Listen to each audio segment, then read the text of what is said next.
घने, शांत और रहस्यमयी वन के बीचों बीच एक भव्य आश्रम था।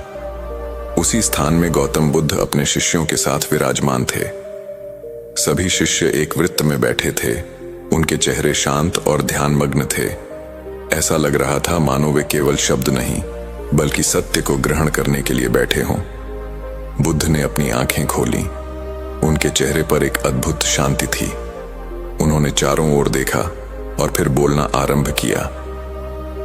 मनुष्य इस संसार में अनेक प्रकार के अस्त्र शस्त्र बनाता है, लेकिन वह भूल जाता है कि उसके पास सबसे शक्तिशाली अस्त्र पहले से ही मौजूद है, और वह है उसके शब्द। शिष्य ध्यान से सुन रहे थे। बुद्ध ने आगे कहा, तलवार केवल शरीर को घायल कर सकती है, लेकिन शब्द आत्मा को घायल कर सकते हैं। तलवार का घाव समय के साथ भर जाता है, लेकिन शब्दों का घाव जीवन भर व्यक्ति के भीतर दर्द देता रहता है।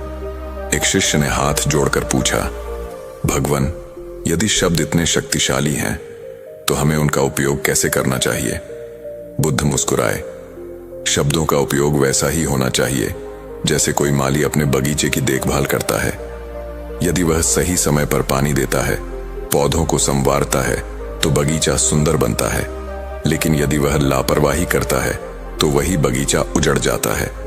उन्होंने थोड़ी देर रुककर फिर कहा, ठीक वैसे ही यदि तुम सही समय पर सही इरादे से सही शब्दों का प्रयोग करते हो, तो तुम अपने जीवन को सुंदर बना सकते हो। लेकिन यदि तुम बिना सोचे समझे बोलते हो, तो तुम अपने ही जीवन को नष्ट कर देते हो। शिष्य गहराई से इन बातों को समझने का प्रयास कर रहे थे। तभी बुद्ध ने एक और महत्वपूर्ण बात कही। दुनिया में सबसे खतरनाक हथियार शब्द ही है। ये बिना खून बहाए किसी को भीतर से तोड़ सकते हैं। एक कटु वचन किसी के आत्मविश्वास को चूर कर सकता है, और एक मधुर वचन किसी के जीवन को संवार सकता है। वातावरण पूरी तरह गंभीर हो चुका था। उसी समय आश्रम के बाहर से घोड़ों की टापों की आवाज आई। सभी का ध्यान उधर गया।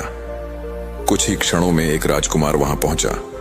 उसके वस्त्र अत्यंत सुंदर थे, आभूषण चमक रहे थे, लेकिन उसके चेहरे पर गहरी थकान और चिंता स्पष्ट दिखाई दे रही थी। वह धीरे धीरे आगे बढ़ा और बुद्ध के चरणों में झुक गया। भगवान, उसने कहा, मैं बहुत परेशान हूं। बुद्ध ने उसकी ओर देखा, लेकिन कुछ नहीं बोले। उन्होंने संकेत किया कि वह अपनी बात कहे। राजकुमार बोला, मेरे पास सब कुछ है, धन है, महल है, सेवक हैं, सम्मान है, लेकिन फिर भी मेरा मन अशांत रहता है। मैं हर समय थका हुआ और चिंतित महसूस करता हूं। रात को नींद नहीं आती और दिन में मन कहीं नहीं लगता। उसकी आवाज में दर्द साफ झलक रहा था। मैंने हर प्रकार के सुख भोगे हैं, वह आगे बोला, लेकिन फिर भी मुझे संतोष नहीं मिलता। मैं समझ नहीं पा रहा कि मेरे जीवन में कमी कहां है। आश्रम में सन्नाटा छा गया। बुद्ध ने कुछ क्षणों तक उसकी ओर देखा, जैसे वे उसके भीतर झांक रहे हों। फिर उन्होंने धीरे से कहा, तुम्हारी समस्या तुम्हारे बाहर नहीं, तुम्हारे भीतर है।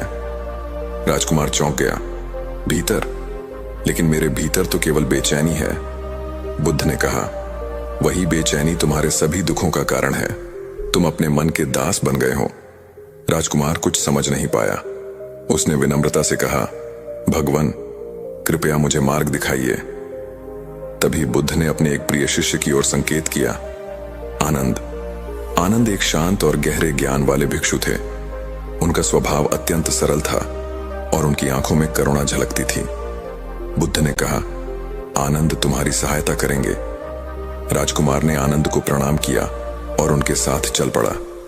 आश्रम से थोड़ा दूर जंगल के एक शांत कोने में आनंद का निवास था। वहां कोई शोर नहीं था, केवल प्रकृति की मधुर ध्वनियां थीं। आनंद ने राजकुमार को बैठने के लिए कहा, तुम्हारी समस्या क्या है, विस्तार से बताओ, उन्होंने शांत स्वर में कहा।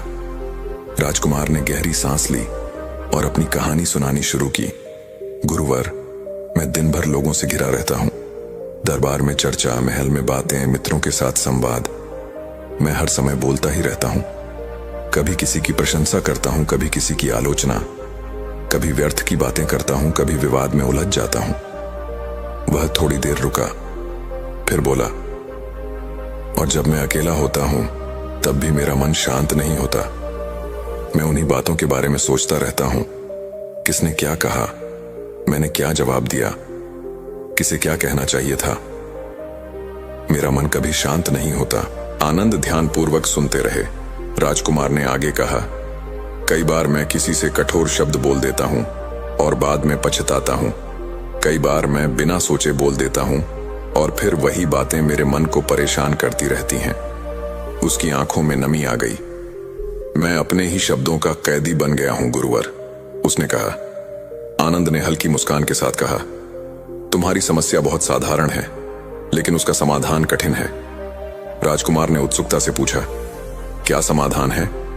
आनंद ने कहा, तुम्हें मौन सीखना होगा। राजकुमार ने आश्चर्य से पूछा, मौन? क्या केवल चुप रहने से मेरी समस्या हल हो जाएगी? आनंद ने उत्तर दिया, चुप रहना केवल बाहरी मौन है। असली मौन तब होता है जब तुम्हारा मन भी शांत हो जाता है, और उस मौन तक पहुंचने के लिए तुम्हें अभ्यास करना होगा।